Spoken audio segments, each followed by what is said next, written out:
अध्याय 12 शाश्वत पवित्र राजा। नोवेल हाय द्वारा प्रकाशित। जमीन हिल गई और घोड़ों के खुरों की आवाज गूंज उठी। डूबते सूरज के नीचे बख्तरबंद घुड़सवारों की एक टुकड़ी हाथों में भाले लिए पिंग यांग कस्बे पर आक्रामक रूप से टूट पड़ी। उनका नेता सू परिवार का रक्षक लियू यू था। जल्दी करें जल्दी करें, लियू यू लगातार आग्रह कर रहा था। उसका माथा पसीने से लथपथ था और वह चिंतित लग रहा था। सू जिमो को सू निवास से निकले लगभग 6 घंटे हो चुके थे। यहाँ तक कि अंकल जेंग, जो आमतौर पर शांत और संयमित रहते थे, उनकी आंखों में भी अंतहीन चिंता साफ झलक रही थी। लियू यू की नजरें जम गईं। कुछ ही दूरी पर कुछ लोग पीले चेहरे लिए उनकी तरफ भाग रहे थे। वे बेहद डरे हुए लग रहे थे। ये लोग झाओ परिवार के रक्षक हैं। लियू यू की हत्या की नीयत जाग उठी और उसने अपने अधीनस्थों को इन लोगों को घेरने का आदेश देना चाहा। अंकल जेंग ने अचानक कहा, उनके बारे में चिंता मत करो, चलो पहले झाओ परिवार के पास जाकर उन्हें बचाते हैं। पिंग यांग टाउन से झाओ परिवार तक के रास्ते में अंकल जेंग और बाकी लोगों ने 10 से ज्यादा मुक्केबाजी विशेषज्ञों को देखा था। वे सभी डरे हुए लग रहे थे और पूरी ताकत से भाग रहे थे। क्या हुआ? अंकल जेंग और लियू यू को बेचैनी महसूस हुई। कुछ ही देर में अंकल जेंग और लियू यू सैकड़ों बख्तरबंद घुड़सवारों के साथ झाओ परिवार के प्रवेश द्वार पर पहुंच गए। जैसे ही वे अंदर घुसने वाले थे, झाओ परिवार के द्वार अचानक खुल गए। एक आदमी और एक औरत बाहर आए। युवती की आंखें कपड़े की कुछ परतों से ढंकी हुई थी और उन पर खून की कुछ बूंदें थी। उसका सुंदर चेहरा पीला पड़ गया था और उसका दुबला पतला शरीर अभी भी हल्का हल्का कांप रहा था। वह दयनीय लग रही थी। आदमी के कपड़े फटे हुए और खून से सने हुए थे। उसने अपने बाएं हाथ में खून से सना कृपाण पकड़ा हुआ था और दाएं हाथ से महिला को सहारा देते हुए वे झाओ परिवार के घर से धीरे धीरे बाहर निकल रहे थे। सभी की निगाहें सहज ही उस जोड़े से गुजरकर झाओ परिवार के निवास के आंगन पर जा टिकी। वह रोंगटे खड़े कर देने वाला और अविस्मरणीय दृश्य था। आंगन लाशों से अटा पड़ा था। पत्थरों के बीच की दरारों में लाल खून अभी भी चुपचाप बह रहा था। कुछ लाशें 2 टुकड़ों में बट गई थी। कुछ के सिर चकनाचूर हो गए थे और कुछ के सिर धड़ से अलग हो गए थे। कटे हुए अंग अभी भी बेहोशी में फड़क रहे थे। वहां मौत का माहौल था और खून की बदबू हवा में भरी हुई थी। यह सचमुच एक दुखद और भयावह नरक था। वह आदमी खून से लथपथ था और उसके हाथ में कृपाण थी। वह किसी हत्यारे देवता जैसा लग रहा था जो अभी अभी नर्क से निकला हो। हालांकि उसकी नजर अभी भी साफ थी। डूबते सूरज की आभा उस आदमी के नाजुक और जवान चेहरे पर पड़ रही थी और उस पर एक रहस्यमयी चमक छा रही थी। सैकड़ों घुड़सवार सैनिक पूरी तरह से चुप थे। उनके नीचे खड़े घोड़े भी मानो किसी अदृश्य आभा से भयभीत हो गए। डर के मारे उन्होंने अपना सिर नीचे कर लिया और चुप हो गए। वर्तमान सू जिमो ने सभी को यह महसूस कराया कि वह एक ही समय में अपरिचित और परिचित दोनों था। सू शियानिंग को मानो कुछ एहसास हो गया हो। उसने अपनी आंखों के सामने से कपड़ा फाड़ दिया और झाओ परिवार के आंगन की ओर देखने से खुद को रोक नहीं पाई। सू जिमो ने अपना हाथ बढ़ाया और उसकी नजरें चुरा ली। उसने धीरे से कहा, मत देखो, घर जाकर आराम करो। आज जो हुआ उसे भूल जाओ। अंकल जेंग, अंकल लियू, जियानिंग को घर भेज दो। सू जिमो का स्वर बहुत शांत लग रहा था, लेकिन किसी कारण से वहां मौजूद सभी लोगों के दिलों में घबराहट महसूस हो रही थी। अंकल जेंग ने सिर हिलाया और लियू यू जल्दी से सू शियानिंग को घोड़े पर चढ़ाने के लिए आगे बढ़े और व्यक्तिगत रूप से उन्हें सू हवेली तक ले गए। लियू यू और बाकियों को अपनी नजरों से दूर भगाने के बाद सू जिमो धीरे धीरे चला गया। उसके कदम थोड़े भारी थे और उसने अपने पीछे भयानक खूनी पैरों के निशान छोड़ दिए। दूसरे युवा मास्टर, आप। भीड़ की ओर पीट करके सू जिमो ने हाथ हिलाया और कहा, मेरे पीछे मत आओ। सैकड़ों घुड़सवार सैनिक हिले नहीं। किसी ने न तो सवाल उठाया और न ही कोई आपत्ति जताई। जब सू जिमो की आकृति लंबी सड़क के अंत में गायब हो गई, तब सभी ने राहत की सांस ली। सू परिवार के इस दुर्बल द्वितीय युवा मास्टर के सामने खूनी लड़ाइयों का अनुभव कर चुके इन योद्धाओं को दबाव और घुटन महसूस हुई। श्री झेंग, अंदर लगभग सभी लोग मर चुके हैं। झाओ और ली परिवारों के स्वामी सहित 10 से ज्यादा कॉर्नेट विशेषज्ञ थे। यूची हो झाओ परिवार के आंगन से बाहर भागा और धीरे से बोला। हर कोई हल्ला मचा रहा था। हालांकि झाओ परिवार के आंगन में भयावह दृश्य देखने के लिए हर कोई मानसिक रूप से तैयार था, लेकिन किसी को भी उम्मीद नहीं थी कि सिर्फ आधे दिन में 10 से अधिक कॉर्नेट विशेषज्ञों को यहां दफना दिया जाएगा। इससे भी ज्यादा महत्वपूर्ण बात यह थी कि झाओ और ली परिवारों के गुरु मर चुके थे। सैकड़ों मार्शल आर्ट विशेषज्ञ भी मर चुके थे। ये दोनों परिवार पिंग यांग कस्बे से लगभग गायब हो चुके थे। क्या ये सभी लोग दूसरे युवा मास्टर द्वारा मारे गए थे? यह संदेह सभी के मन में था। यूची हुओ ने भौहें चढ़ाई और कहा, श्री झेंग, मैंने सबसे बड़े युवा मास्टर और लियू यू से सुना है कि दूसरे युवा मास्टर की तुलना 3 महीने पहले के शुरुआती चरण के विशेषज्ञ से नहीं की जा सकती थी। 3 महीने बाद वह इतना भयानक कैसे हो गया? मिस्टर झेंग के चेहरे पर उलझन थी। उन्होंने आह भरते हुए कहा, हम कुछ राज अपने तक ही रखते हैं। मुझे डर है कि हमारे दूसरे यंग मास्टर के पास भी कई राज होंगे। सुजिमो अपने घर लौट आया। जैसे ही उसने दरवाजा बंद किया, उसके चेहरे पर गहरी थकान के भाव उभर आए। हालांकि उसके शरीर पर लगे जख्मों से ज्यादा खून नहीं बहा था, फिर भी यह असहनीय था। इसके अलावा सुजिमो पिछले 6 घंटों से बिना आराम किए लड़ रहा था। उसकी मांसपेशियां पहले से ही दर्द और सूजन से भरी हुई थी। सुजिमो ने खेती के खेत में जाने से पहले एक छोटा सा ब्रेक लिया। पिछले 6 महीनों से सुजिमो को एहसास हो रहा था कि खेती पर उसकी एक अजीब सी निर्भरता थी। यहाँ लौटने पर ही उसे ऐसा लगा जैसे वह घर लौट आया हो। डाईयू अभी भी हरी चट्टान पर बैठी थी। उसके चेहरे पर ठंडक थी और उसने सुजिमो की तरफ देखा तक नहीं। अनजाने में लकड़ी का टब एक काले औषधीय तरल से भर गया था, जिससे हल्की औषधीय सुगंध निकल रही थी। सुजिमो ने थंडरबोल्ट सेबर फेंक दिया और अपने भारी शरीर को लकड़ी के टब में घसीट लिया। हालांकि उसे औषधीय द्रव की ठंडक महसूस हो रही थी, लेकिन उसका दिल गर्म था। अनजाने में सुजिमो सो गया। आधे साल की साधना के बाद शरीर तड़का सूत्र की श्वास विधि उसकी आदत बन गई थी। यहाँ तक कि नींद में भी सुजिमो अपनी त्वचा और मांस को तड़का लगाने के लिए औषधीय द्रव का सार ग्रहण और अभ्यास कर रहा था। इस लड़ाई ने सुजिमो को अपने मांस और रक्त को पत्थर बनाने की दहलीज को छूने की अनुमति दी थी।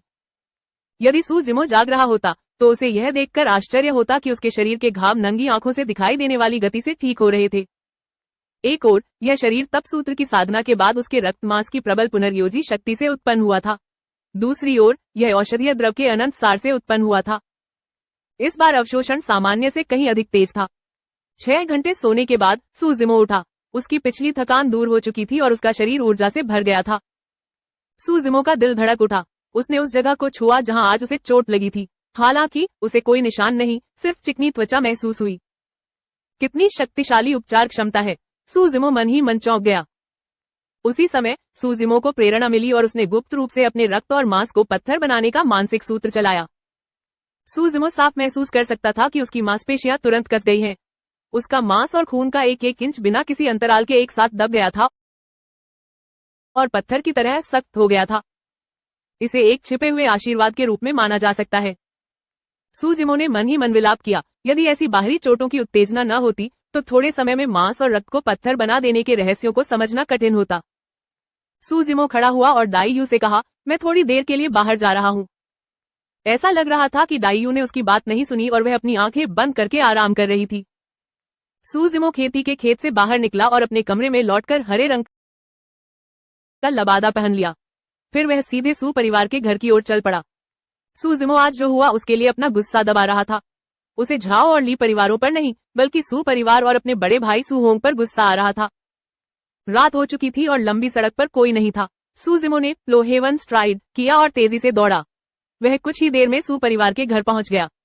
सू परिवार के घर का मुख्य दरवाजा बंद नहीं था, बल्कि वह पूरी तरह खुला था। सुजिमो ने कुछ देर सोचा और अंकल झेंग के निवास की ओर चल दिया। छोटा सा आंगन बड़ा नहीं था, बीच में एक गोल पत्थर की मेज थी। अंकल झेंग वहां बैठे थे और मानो बहुत देर से इंतजार कर रहे हों। दूसरे युवा मास्टर, आप फिर भी आए। अंकल झेंग थोड़ा भावुक थे। सुजिमो पत्थर की मेज के पास बैठ गई और अंकल झेंग की आंखों में देखते हुए धीमी आवाज में बोली, जब तुम मेरा इरादा जानते हो तो फिर उसे छिपा क्यों रहे हो? अंकल झेंग ने कड़वाहट से मुस्कुराया और अपना सिर हिलाया।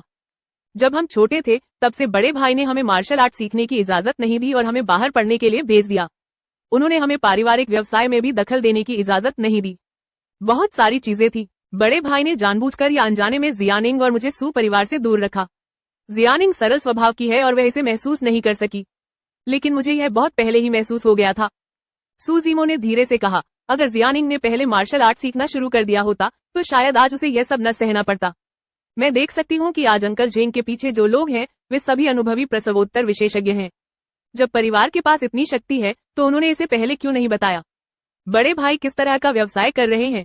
क्या वह सिर्फ घोड़े बेच रहे हैं? वह दाकवी देश के बजाय यान देश में व्यापार करने क्यों गए? अंकल झेंग परेशान लग रहे थे। वह कुछ कहना चाहते थे लेकिन रुक गए। दोनों चुप हो गए और माहौल बेहद तनावपूर्ण हो गया। सुजिमो ने कुछ चौंका देने वाली बात कही। उसने अचानक कहा, मेरे माता पिता को किसी ने मार डाला था, है ना? अंकल झेंग की अभिव्यक्ति एक पल में बदल गई और सामान्य हो गई। अंकल झेंग, जीमो अब पहले जैसा कमजोर विद्वान नहीं रहा। मुझे विश्वास है कि आप भी देख सकते हैं कि सू परिवार किससे डरता है। सू परिवार का दुश्मन कौन है? मुझे बताओ। सुजीमो ने अंकल झेंग की बांह पकड़ ली। उसकी आंखों से ठंडी रोशनी निकल रही थी। अंकल झेंग ने आह भरी। दूसरे युवा गुरु, बात यह नहीं है कि मैं यह कहना नहीं चाहता। बात यह है कि अगर मैं कह दूं तो इससे आपको कोई फायदा नहीं होगा। आप वाकई पहले से अलग हैं और ज्यादा ताकतवर हो गए हैं।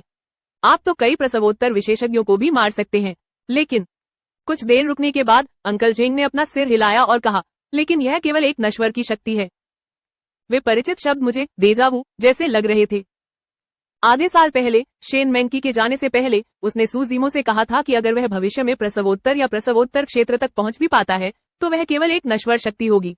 वह किसी अमर के प्रहार का सामना नहीं कर पाएगा। सू जिमो अंकल जेंग के शब्दों के पीछे का अर्थ समझ गई। बस उसे यह उम्मीद नहीं थी कि कई साल पहले सू परिवार का दुश्मन महान किसान थे। जहां तक सू जिमो की बात है, उसने भी गलती से परफेक्ट जिन दान को नाराज कर दिया था। सब कुछ नियति का खेल लग रहा था। चक्कर लगाने के बाद वह उस घेरे से बाहर नहीं निकल पा रहा था। सू परिवार के शत्रु का क्षेत्र क्या है? क्यूई शोधन योद्धा, फाउंडेशन स्थापना साधक या सिद्ध जिनदान? सू जिमो ने उदासीनता से पूछा।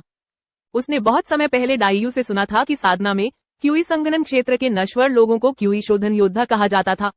उन्हें 10 स्तरों में विभाजित किया गया था। 10वां स्तर सिद्धि स्तर था।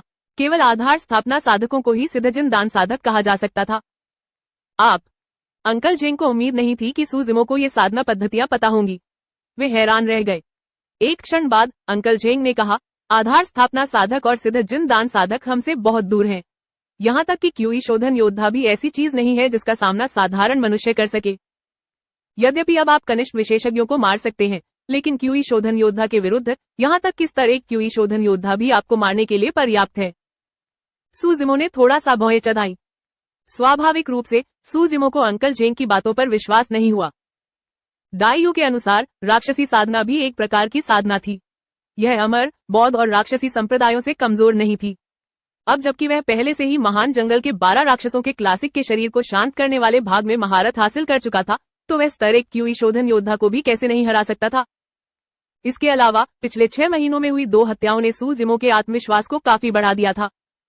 अंकल जेंग, आपका मतलब है कि अगर मैं क्यूई शोधन योद्धा को मारने की शक्ति हासिल कर लूं, तो आप मुझे सब कुछ बता देंगे और मुझसे कुछ नहीं छिपाएंगे? सू जिमो ने फिर पूछा। यह अंकल जेंग हिचकिचाए। दूसरे युवा गुरु, आपके पास कोई आत्मा नहीं है। आप जीवन भर केवल नश्वर ही रह सकते हैं। आप कभी भी अमर प्राणियों से नहीं लड़ पाएंगे। सू जिमो ने ठंडे स्वर में उपहास किया। उसे डाइयुए की बात याद आई और वह अचानक बोल पड़ा, क्यूई शोधन योद्धा किस तरह के अमर प्राणी है? सिद्ध जिनदान साधक भी खुद को अमर कहने की हिम्मत नहीं करते। रह गई। अभी अंकल जेंग के चेहरे पर भी यही भाव थे। उनका मुंह थोड़ा खुला हुआ था और चेहरा सदमे से भरा हुआ था। चलो इस बारे में बात करने से पहले यंग मास्टर के लौटने का इंतजार करते हैं। अंकल जेंग ने अंततः नरमी दिखाई। ठीक है, जब बड़े भाई वापस आएंगे तो मैं उनसे पूछूंगा। सू जिमो ने देर नहीं की और जाने के लिए मुड़ गया।